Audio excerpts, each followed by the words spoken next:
त्या ठिकाणी आपण क्वेश्चन नंबर 35 सॉल्व करणार आहे. Consider the following statements about ammeter. Statement first आहे, higher the range greater is the resistance of the ammeter. Higher रेंजसाठी resistance जास्त पाहिजे, पहिलं स्टेटमेंट आहे. Statement two increase the range of ammeter additional shunt need to be use across it. जर आपल्याला range जर वाढवायची असेल तर ॲडिशनल शंट रेजिस्टन्स म्हणजे पॅरलल रेजिस्टन्स आपल्याला यूज करणं गरजेचं आहे. ओके, तर हा क्वेश्चन 2022ला आलेला होता. याच्या 4 ऑप्शनपैकी पहिलं जे ऑप्शन आहे ए, त्या आहे both the statements are false. दोन्ही स्टेटमेंट चुकीचे आहे. बी ऑप्शन आहे statement first is false and statement second is true. पहिलं बरं चुकीचं आहे आणि दुसरं जे स्टेटमेंट आहे ते बरोबर आहे.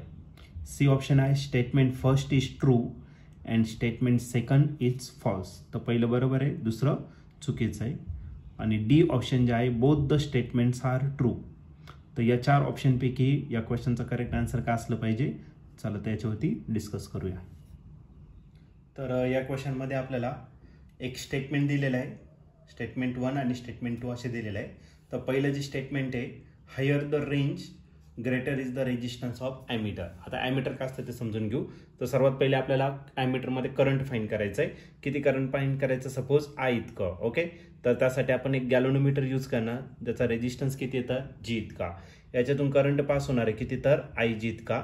त्याच्यानंतर आपण त्याला low value shunt resistance connect करणार. ओके, आणि त्याच्यातून जो करंट पास होणार तो किती असेल, आय मायनस आय जी इतका.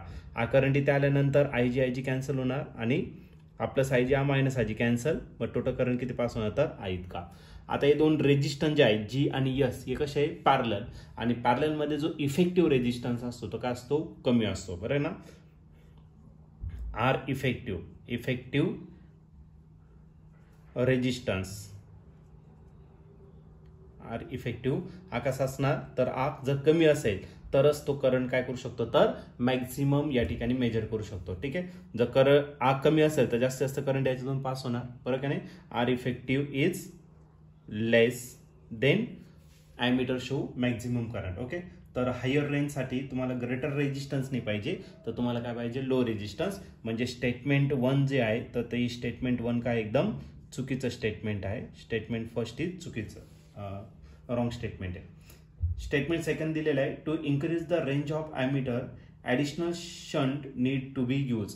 तर आणखीन जर रेंज याची वाढवायची असेल तर याच्यामध्ये आणखीन ॲडिशनल शंट रेजिस्टन्स जर कनेक्ट केला, आता शंट जर कनेक्ट केला तर या S1 ची व्हॅल्यू आणखीन कमी होणार, बरं ना. मग इफेक्टिव्ह रेजिस्टन्स आपला कमी होणार. मग जो स्टेटमेंट सेकंड नंबरचा आहे तर हे स्टेटमेंट एकदम करेक्ट स्टेटमेंट आहे. सेकंड स्टेटमेंट हे करेक्ट असणार आणि फर्स्ट स्टेटमेंट जे असणार ते काय असणार, रॉंग असेल. ओके, मग या ठिकाणी ऑप्शन जर बघितलं तर ऑप्शन नंबर बी जो आहे तो या ठिकाणी आपला करेक्टली मॅच होतोय. आणि ऑप्शन बी काय, statement first is false and statement second is true. तर पहिलं चुकीचं आहे आणि दुसरं जे स्टेटमेंट आहे ते बरोबर आहे. तर ऑप्शन बी याचं करेक्ट आन्सर असेल.